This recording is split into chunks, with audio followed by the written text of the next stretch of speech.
এই যে এটা আমার বাড়ি। সামান্য একটা টিনের বাড়ি রেখে গেছিলাম, আমার আব্বাই পুরা রাজপ্রাসাদ বানায় ফেলাইছে। বন্ধুরা, ওই যে একটা বাচ্চা মেয়ে বসে আছে না, ওইটা আমার মেয়ে কলি। পরে আমি 6 মাস পেটে রেখে গেছিলাম, 7 বছরে খালি এমতেই দেখছি। মেয়েটার আজকে আমি সামনাসামনি দেখবো। আমার মেয়ে আমার দেখে কি পরিমাণ খুশি হইব আমি চিন্তা করতে পারতেছি না বন্ধুরা।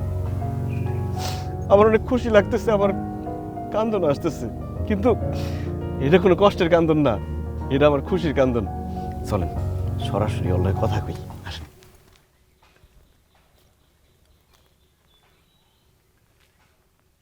আম্মা, আম্মা কেমন আছেন আপনি? আমি আপনার আব্বা। আব্বা কোন আমারে? ও মা, আপনি কে? আপনি আমার আব্বা হইবেন কেন? ও মা, কোন জায়গায় এখন বেড়ে আমার আব্বা বলতে কয়?